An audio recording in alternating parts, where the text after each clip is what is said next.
right. I think I will go ahead. I mean, we definitely will we'll let people in as they come, but I do want to just have a few announcements that I need to go over. Let me pull up my cheat sheet. Okay. I'm just going to ask if you could keep your mic muted throughout the program as a courtesy to our fellow viewers. If you have questions, please go ahead and put them in the chat, and at the end of the program we will get to as many as time allows. I also will include a link to a survey, which the continent really values your opinion about our virtual programming. So if you would take just a minute to take that link and fill out the survey, I think it's only 4 questions. So I'm going to go ahead and turn the program over to Michelle Lane from North Kansas City Hospital. And thank you so much for joining us tonight. Thank you so much. I appreciate you. Can everybody see my slides okay? Is it showing my screen share? Perfect. So like I said, this is absolutely my favorite thing to talk about. I'm one of those people at a party, I will corner you to talk about this topic because I have spent so much time researching it and I understand the value of sleep. If you live to be 90 years old, you will spend 32 years of your life asleep. And I was a busy nurse, worked in the emergency department and the ICUs. And I often thought of sleep as kind of this annoying thing that I kind of had to do, but it just like took my time and it was just annoying to me. You didn't eat when you sleep. You don't have a lot of fun when you're sleeping necessarily, right? And so I just thought it was a total waste of time. But science has proven that we are absolutely wrong. It is your superpower. And today I want to change your views about sleep. I want to talk about what happens when you don't get a good night's sleep. And then we're going to talk about some evidence-based practices that you can do to get a better night's sleep. So if I talk about a recommendation of something to improve your sleep, I want you to know that I did an extensive literature review. I interviewed 4 neurologists who specialize in sleep. Dr. Shorten at Meritus Cardiology or Meritus Neurology was the primary focus. He is published on sleep, just the expert in Kansas City about sleep. So everything I'm going to talk about today is very evidence-based, over 300 research studies. And for me to recommend that you do something, I'd had to show up in at least 30 of the studies, very valid data. So there may be other things that you want to talk about afterwards or ask questions that you saw on Instagram or a post or something like that. But what we're going to talk about today is the evidence-based things. This is the real science. And so let's dive right in. And the first thing I want to talk about is your brain. Okay, so your brain is an absolute superpower. If sleep is a superpower, your brain really is actually a Swiss Army knife. It only weighs 3 pounds. It's this tiny thing. It's 75% water. This is why hydration matters so much. And especially right now in the winter months, when we're cold, we tend to not drink as much water as we usually do. And so remember that because we need hydration to keep our brain functioning highly. You can get brain fog just from dehydration. So our brain is so smart. It has all this electrical activity all day long. It's thinking, it's doing all the things we need it to do. And what really fascinated me about the brain is that when you're in utero and you're being developed by your mother, and that tissue is forming for your brain, it stretches out along the cavity and becomes your brain tissue, but some of that stays back and it becomes your colon, your intestines. So your gut feeling, your gut instinct, that's a real thing because that is brain tissue in your gut. So you really do have a thinking gut. And most of our serotonin and our dopamine and our endorphins, all those feel-good hormones, they're made in our gut. So our gut is super important too. But our brain is absolutely the most important organ in our body. It's very complex. And what I want to talk about next is sleep actually is a solution to one of our organs' biggest challenges. So all of the organs in our body need 2 things. It needs the resource of continuous supply of nutrients, and we get that through our blood supply. We have this highway that runs through our whole entire body and brings blood to all of our organs so they can function, including the brain. Additionally, we have another system throughout our whole entire body called the lymphatic system that you can see on this video. Those green highways, that is our lymphatic system. And what our lymphatic system does is it removes the waste from our body. And that's the second thing that all organs in our body need. They all need a nutrient supply and a blood supply, and they all need to have a way of getting rid of waste. And when we talk about the brain that is so full of electrical activity, it is working all the time for us, and it has huge amounts of waste. So when you look at this picture of the body, how does the brain get rid of the waste that it's constantly creating up inside the skull? Well, the solution is downright beautiful. It's absolutely amazing. And this is what really just struck me. I had no idea. The brain has this large pool of cerebrospinal fluid right up in there. And this CSF percolates around up there, and it has some of the waste in there. But what the brain does is those little tiny blood vessels that run to every nook and cranny inside your brain, the body repurposes them. It uses the outside of the blood vessels to run that waste outside, almost like if you've ever seen, and this may date me, but if you ever saw a lava lamp that had those little drips of lava on the outside of that string, that is what this looks like under MRI. This is how the waste leaves this rigid skull that doesn't have room for a lymphatic system. But the part that is absolutely fascinating is this brainwashing, this literal brainwashing that we need only takes place in a sleeping brain. So sleep is so important to be able to remove that waste from our brain so it can function as well as it needs to function. And so that's one of the first purposes of sleep, is to do this literal brainwashing of this machine that burns 75% of our energy and is constantly working for us to control everything in our body. So sleep is so valuable that way. I want to take just a minute to talk about the 4 stages of sleep. And so when I first started this, I was a practicing nurse. I actually have an advanced degree. And I thought that sleep occurred this way. You started at stage 1, stage 2, stage 3, stage 4, you woke up. I'm wrong. That is not how sleep occurs. Sleep occurs in these bite-sized chunks called spindles, and you can have between 4 to 9 spindles throughout one evening of sleep. And those spindles usually last about 90 minutes long. And those spindles are made up of your body going from stage 1, light sleep, to stage 2, stage 3, stage 4. Then you kind of go back into that light sleep again. And so most people will say, I don't think I get a good night's sleep, Michelle, because I wake up 2 or 3 times and go to the bathroom. Well, guess what? Our body is so smart. Our body wakes up when we are coming back into that stage 1, which is our lightest sleep that lasts about 1 to 5 minutes. That's when we wake up enough to get the trigger of a full bladder or the need to go to the bathroom. So sleep takes place in these bite-sized spindles 5 to 9 times a night. I had no idea. I thought it was like a start to finish thing, but absolutely fascinating. So the second thing I want to make sure everybody understands that was new to me is there are 2 things that drive your sleep cycle. The very first one is kind of like a hunger drive. You get hungrier and hungrier and hungrier, and then you eat, and then that hungry feeling dissipates. Well, sleep is the same way. You get sleepier and sleepier, and then you sleep and it dissipates. Well, where that sleepy feeling comes from is the buildup of waste in our brain. And the waste that our brain puts out is called adenosine. And so that buildup of adenosine triggers our brain that we are tired and we need to go to sleep. As a side note, it's kind of geeky, but I love geeky. The molecular structure for adenosine, this buildup in our brain that makes us feel tired, and caffeine is 1 molecule off. 1 molecule.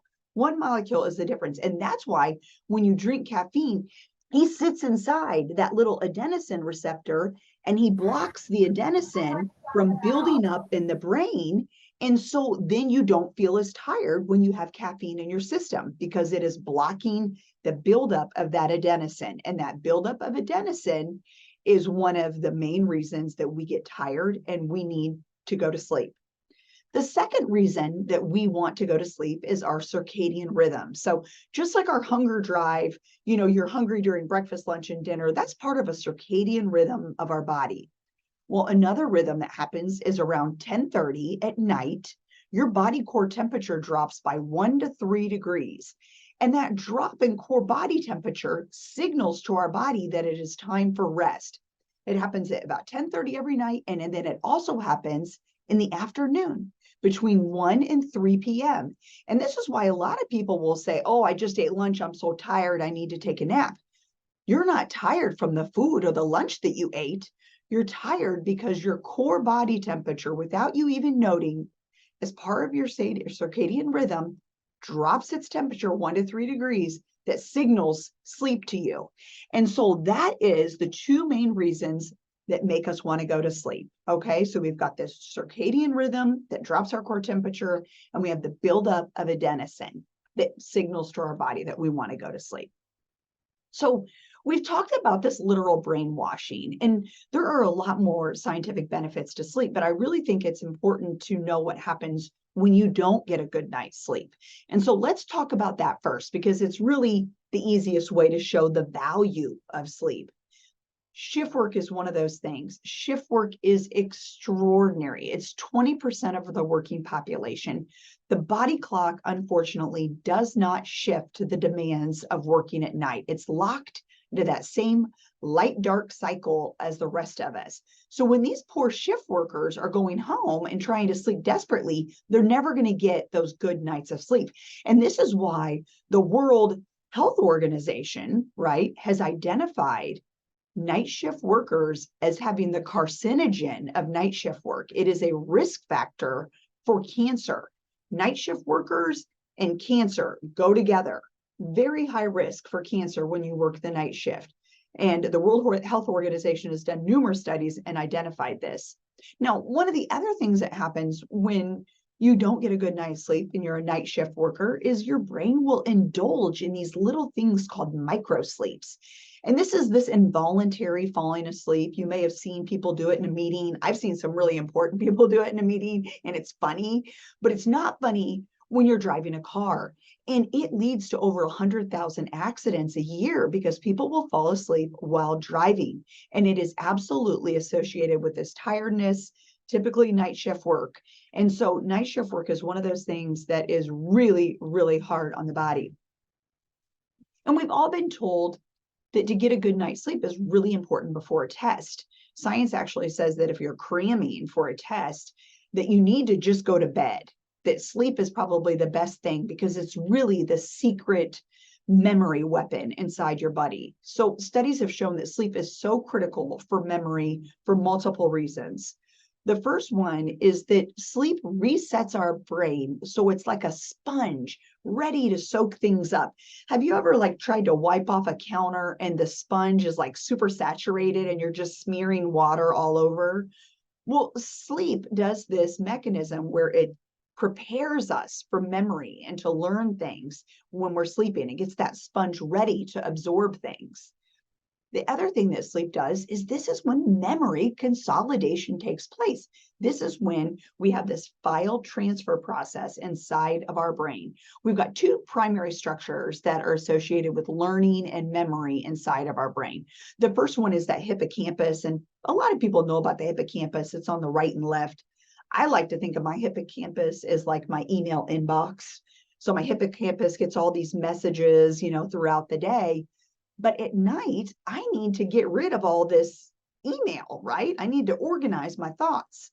And so that is when your cortex kicks in. And your cortex is like a jump drive, like a little jump drive. And the things in your hippocampus will transfer over to that cortex. And that is where memory occurs. And so vital for our memory.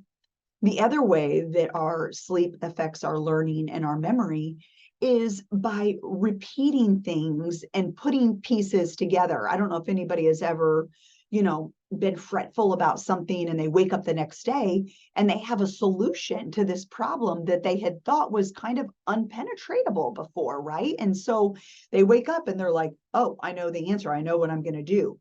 That's because when you're sleeping, your body and your brain are busy connecting dots that you wouldn't even think about. The studies related to this are absolutely fascinating. Many of them were done with mice or rats, where they taught them a different maze or a puzzle, and then they were smart enough to keep the electrodes on the rats or the mice or whichever the study was being done on while they were sleeping. And what happened when the animal was sleeping is it would go into replay mode of that maze, and it was literally learning while it's sleeping. It was absolutely amazing. I love the videos. Excuse me. I get so excited about science, I almost choke myself with my excitement. So sleep is also important. This disruption of sleep contributes to cognitive and memory decline and the aging. And most recently, they're discovering that with Alzheimer's disease as well. Alzheimer's disease is a form of dementia. Most of you are probably familiar with it, and it's associated with memory decline and loss. And what we started to understand is there are several different proteins that seem to go awry in the Alzheimer's disease process. And one of those proteins is a sticky toxic substance called beta amyloid. And that beta amyloid will build up in the brain. And so this is a recent thing. There are lots of, anatomical things that happen within the brain for Alzheimer's and dementia, but this is a newer science. And the brain making beta amyloid right now, while you're listening to me, but in patients with Alzheimer's disease, that beta amyloid builds up in the spaces between the brain cells.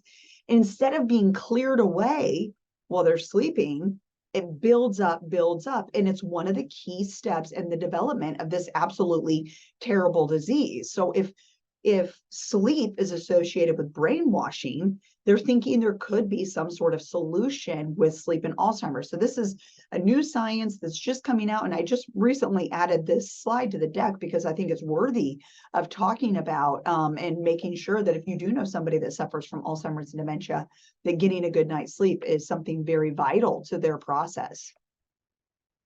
Additionally, the lack of sleep shows up very, very poorly in your cardiovascular system. All it takes is 1 hour less sleep to have a significant impact on your cardiovascular system. There's a global experiment performed on 1.6 billion people in 70 different countries every year, twice, and it's called daylight savings time. And in the spring, when we lose that 1 hour of sleep, we see a subsequent 21% increase in cardiac heart attacks the very next day. Just 1 less hour of sleep, a 21% jump in heart attacks. We also see the opposite when people gain an hour of sleep. When you get an hour of sleep, there was a reduction of 24% of heart attacks the following day. You see exactly the same data profile with car crashes and suicides related to losing 1 hour of sleep from daylight savings.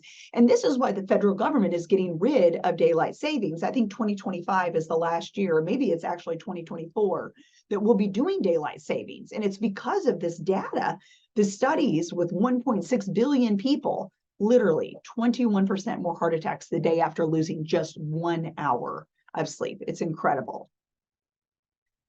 Additionally, your reproductive organs and sleep also play a part. Men who sleep 5 hours a night really have lower levels of testosterone, which can affect their libido. Sleep deprivation also influences the chances of fertility in women.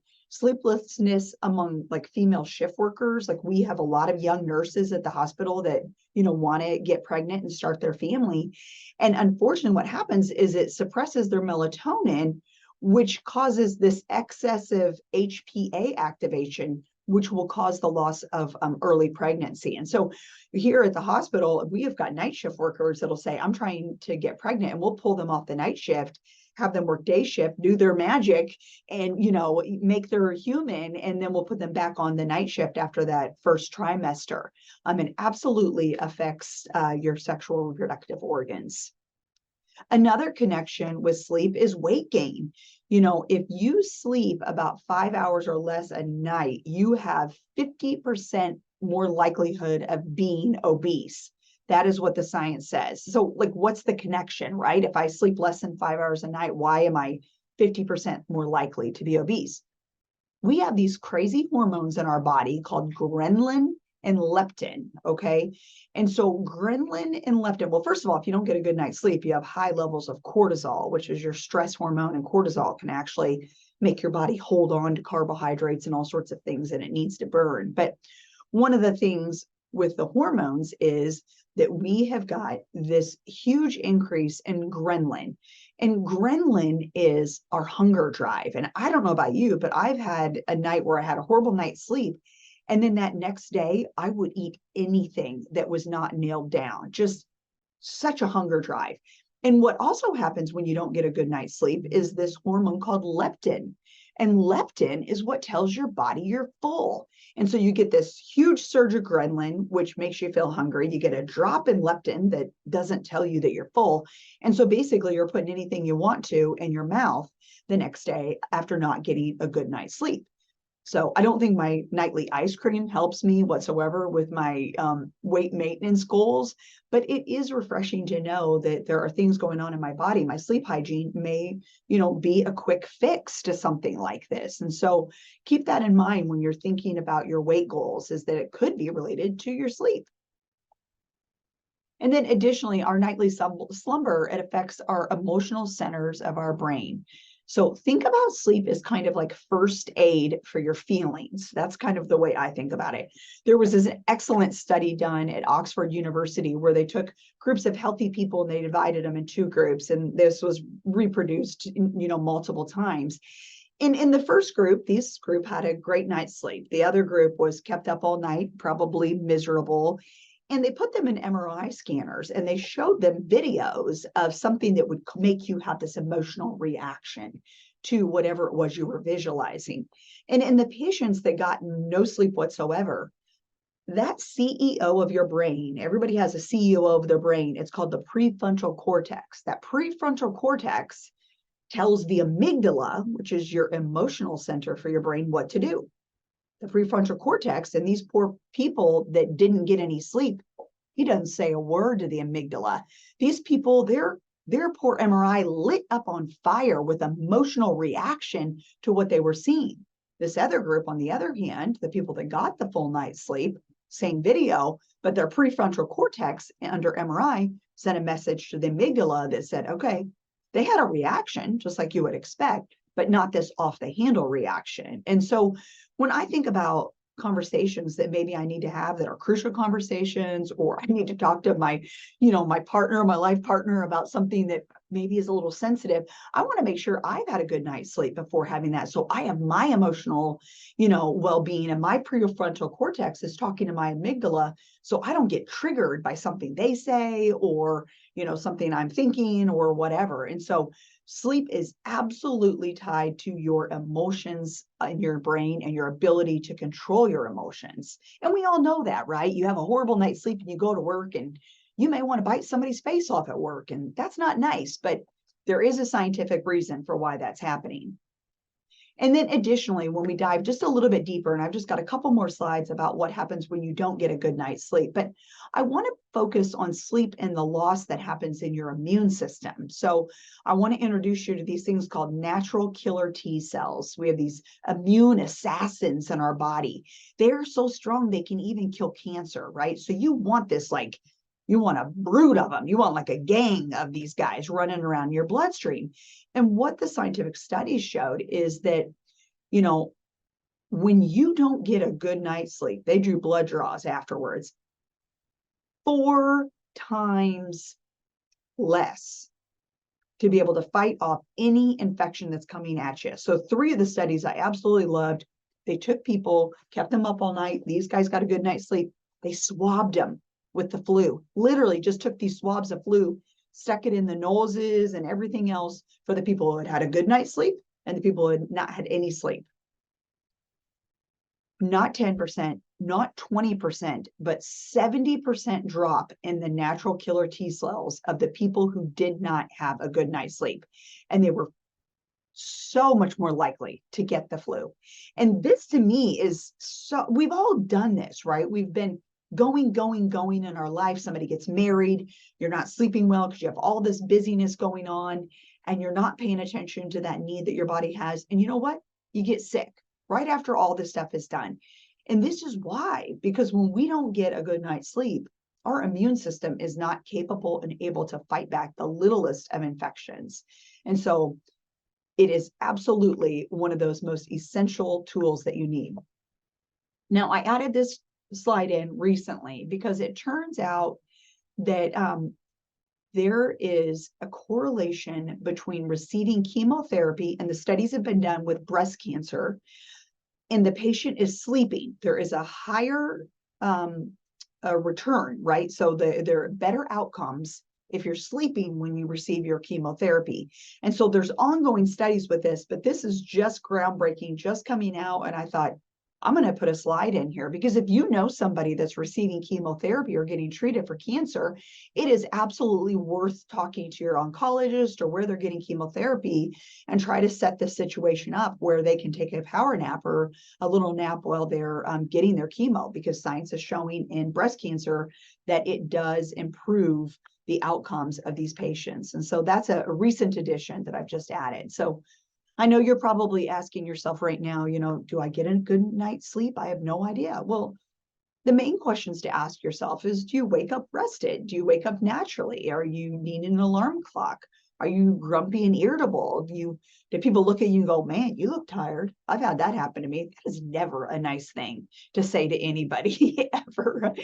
Do you want to take a nap at like 10 or 11 o'clock, right? Do you struggle to get going in the morning?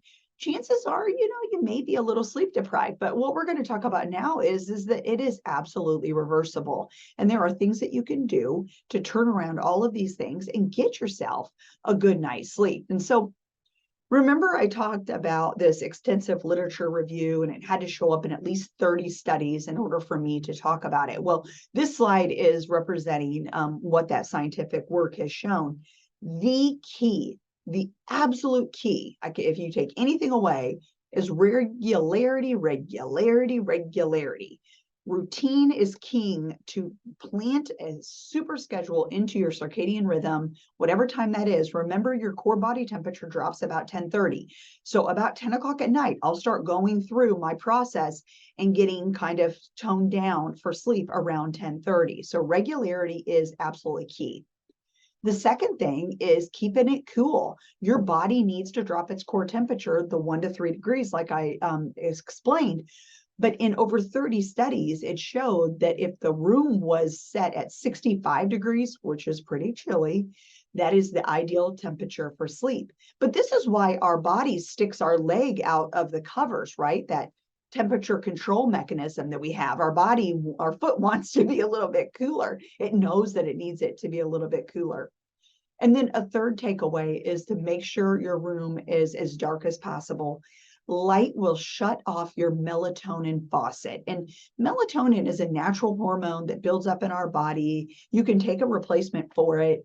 But really, science says that there's two groups of people that can benefit from melatonin over the counter. And that is people over 50 years of age, because as we get older, our melatonin production decreases, and autistic children. So lots of research about autistic children and needing a good night's sleep, and they have very low levels of melatonin. So again, another key takeaway, if you know anybody that has children that are on the spectrum, that sleep cycle is so important for that brain health and also for behavior. So those were the two takeaways with that. And the thing about light, I didn't even think about this until I started doing it. At bedtime, we walk into the brightest room in the whole entire house. We flip on this big light, and pick at our teeth.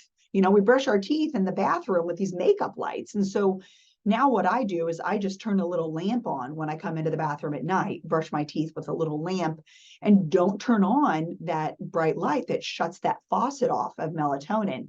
The other thing that shuts off the melatonin faucet is blue light. So between 400 to 490 nanometers or less is what you need, because that blue light hits your eyeball and it sends a message to your brain to shut off that melatonin. We need melatonin to stay asleep. And so that was one thing that showed up in the science for sure.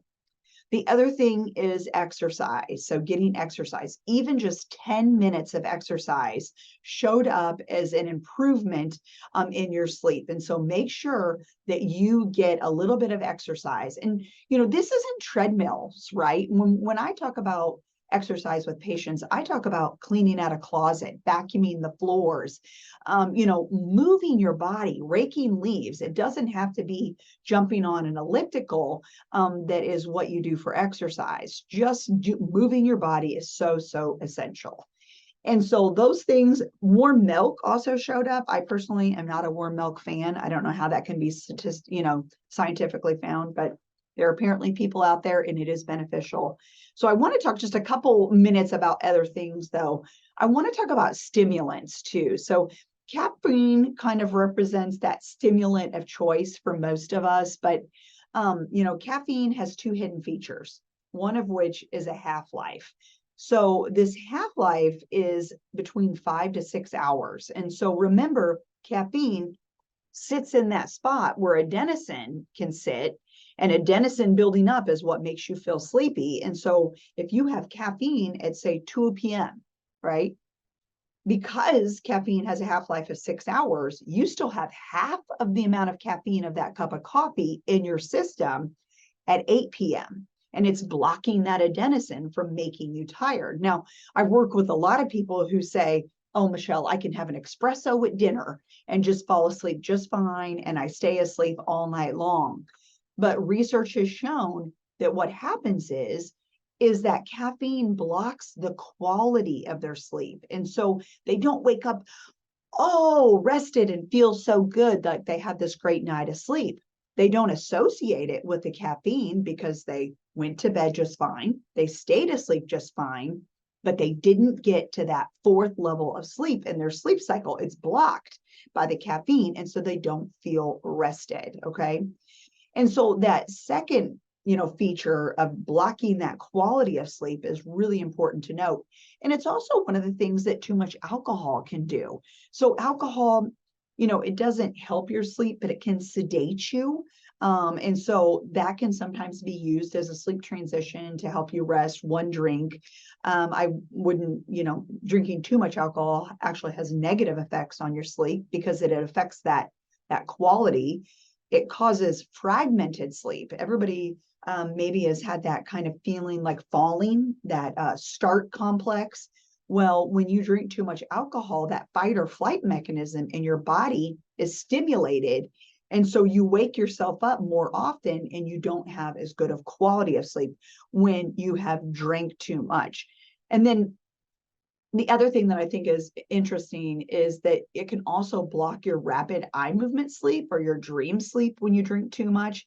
And so if you've ever woke up the next day, and you've drank too much the night before, you may remember like some really odd dreams, vivid dreams. And that's because you did not get through your rapid eye movement sleep. And so that's part of that alcohol blocking those mechanisms within your brain. So you might be thinking, okay, well, what if I can't sleep? What do I do, right? And so there are some things that you can do. The first thing is make sure that you're addressing any medical problems that you could possibly have. There are lots of reasons that you could not be getting a good night's sleep. Your blood sugar could be dropping. You could be having problems with menopause and heat flashes. You could be having restless leg syndrome. You could have low levels of these 4 things, which are very easy for your doctor to check. Your vitamin D could be low. That affects your sleep. Your B3, your B6, your iron affects your sleep. Like I said, your melatonin affects your sleep. And then there's sleep apnea. And sleep apnea is one of those things that I'm going to do a public service announcement just real quick. I know we're talking about sleep here, but sleep apnea has been studied very well in the last 10 years. And what we've recognized is that unaddressed sleep apnea, if you have sleep apnea and you do not address it and treat it, it will take 7 years off of your life. This comes from a huge study done in Neurology Today over longitudinal time, over 40 years, giant study, 20-some thousand people. So it wasn't just a little study. not addressing your sleep apnea is very dangerous. And it's important to know that a sleep study is not sleeping in some dark room and having a stranger stare at you anymore. That's not how it's done. You get a little kit, it comes home with you, you put the stuff on your fingers and all of that, you put it on your bedside table, you have your normal night's sleep, you mail that stuff off, and that's a sleep study. And so if I could urge anybody who has sleep apnea to make sure that they have it addressed. But some of the other things that you can do is you can use earplugs. Sound machines were very popular within the studies. I use an app called the Calm app. It's a free app that's available on your phone, and it has exercises and nature sounds, and I just think it's great. Meditation and mindfulness practice, breathing exercises, progressive muscle relaxation. You may be familiar with this, where you tighten down every muscle of your body and then you slowly relax it. You do that 5 times if you're laying in bed and you can't get back to sleep. But, remember, like, you wouldn't sit at the dinner table and wait to get hungry, right? So don't just lay in bed, for hours trying to go back to sleep. The research says the best thing for you to do is, if you're ruminating or thinking about a problem, to write that down on a piece of paper on your bedside table, or maybe read a book quietly with a dim light, or get up and move, stretching your body. Research, more than 30 studies showed stretching can really help your body to relax and get back to sleep. Another thing the science showed was to make sure that you do not have any of the clocks facing you. Nobody needs to wake up at 3:30 in the morning and say, oh my gosh, if I fall asleep right now, I have 2 hours and 47 minutes of sleep. That does no good for anybody. And so turn that clock so it faces the wall and you don't see that. Additionally, science said that aromatherapy can be very beneficial in trying to get yourself back to sleep if you're not staying asleep. It was vanilla, lavender, chamomile, and a new one to me called ylang ylang. Those were the 4 kind of scents that were used, aromatherapy that was used, that were all seen to be beneficial for getting back to sleep. And then the last thing is to limit your naps during the day. Naps are great, especially between 1 to 3 p.m. Work with your body. Your body's core temperature is going to drop a little bit and you're going to be tired, right? Take a little power nap if you can. There's other cultures that have siestas in the middle of the day. I wish it was ours, but it's not. But if you're retired or that type of thing, take a power nap, but do not let it go over 20 minutes. So set the alarm on your phone and make sure that you limit it to 20 minutes, because what happens is when you sleep too long for hours, you get rid of all that adenosine. And then at 10 o'clock at night, you're not sleepy because you don't have that buildup of adenosine again. You cleared it all out in the nap. And that is a very vicious cycle to get out of when you get stuck taking these long naps and then you're not tired, but then you're tired the next day and you want a nap. You get it. So those are some of the things that you can do when you cannot sleep. And then last, I want to talk about some supplements or things that you can take over the counter. I absolutely want to make sure everybody is clear. Benadryl is very bad for you if you take Benadryl over a long period of time. Benadryl should be used as an antihistamine in maybe a 1 or 2 night time. But if you take Benadryl long-term, studies show that it has mental impairment and it can cause long-term cognitive impairment.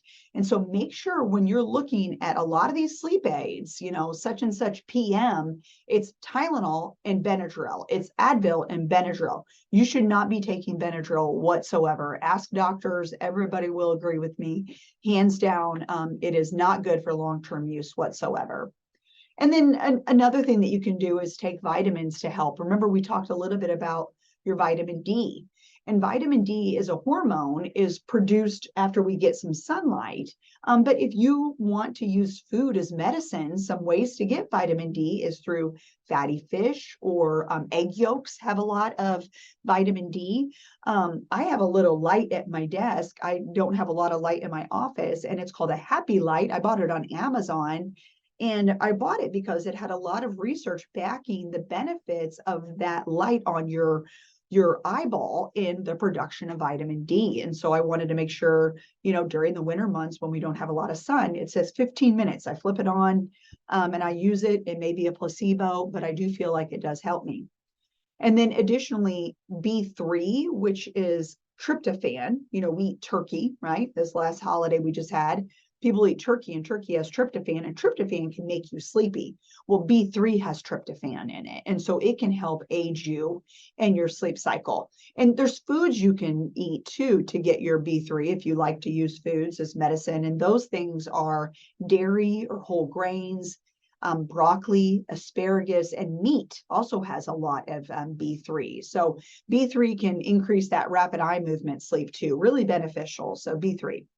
And then B6, I think, is beneficial because it helps with your serotonin reproduction. So we talked about, you know, your dopamine and your serotonin all being created in your stomach.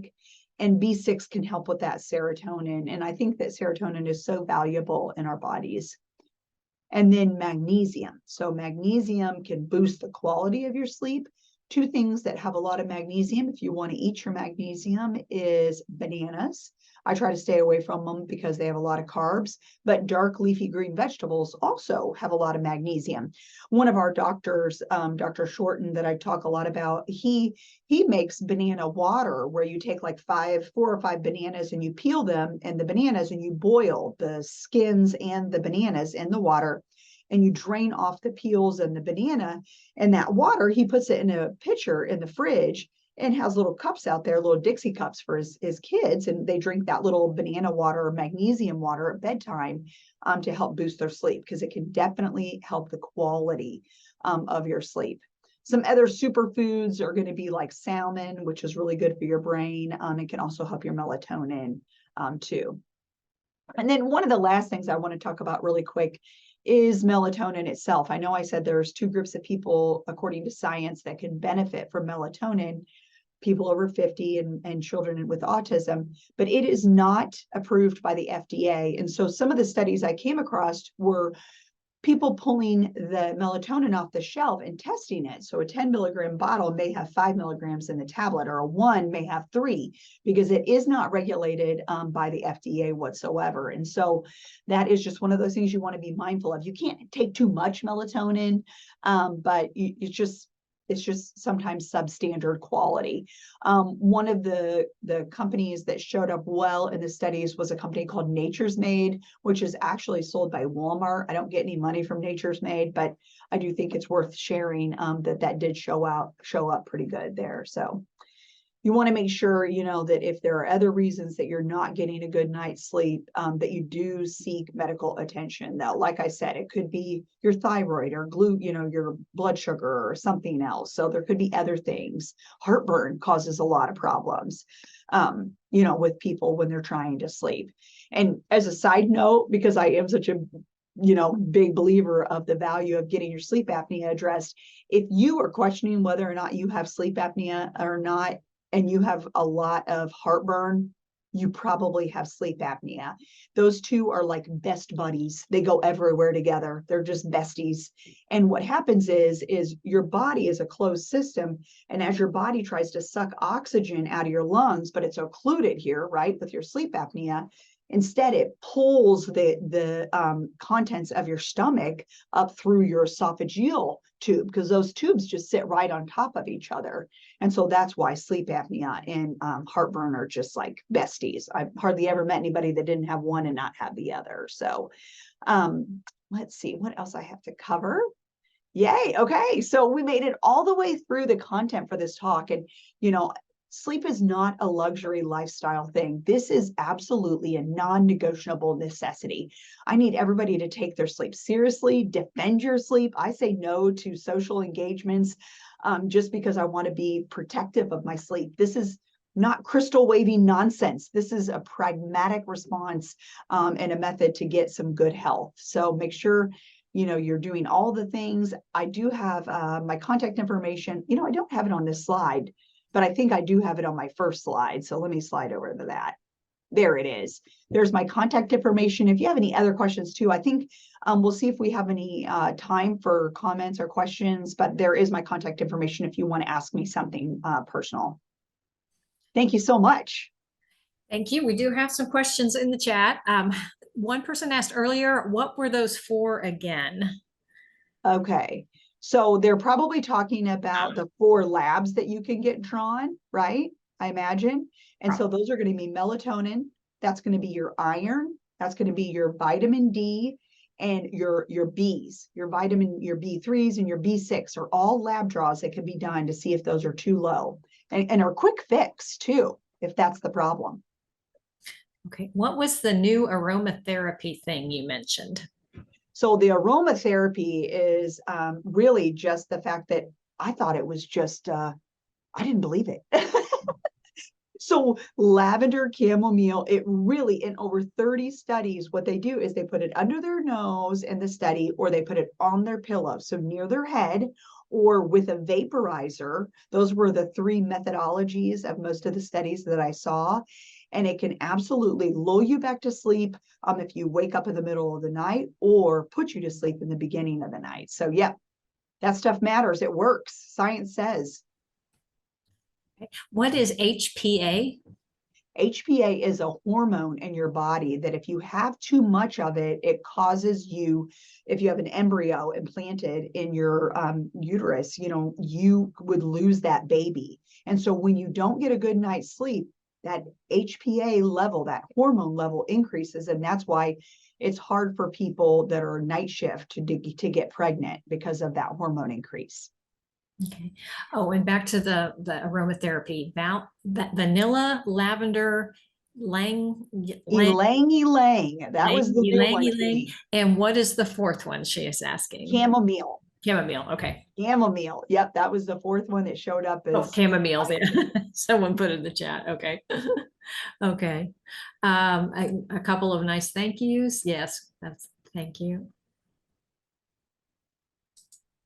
Thank you. Okay. I love that. You're welcome. I love sharing. This has been inspiring. Thank you for making this your life's work.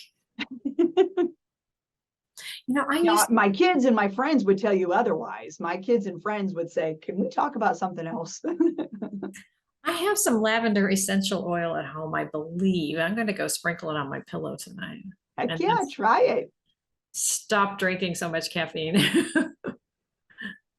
Yeah, I had no idea about the half-life and the disruption of it too, that fight or flight mechanism that occurs and breaks us from that rapid eye movement sleep when we wake up really feeling rested. So give it a whirl, give it a try.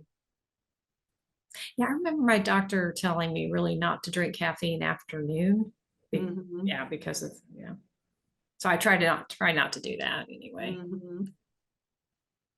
Okay, do you have any other questions tonight? We've got time.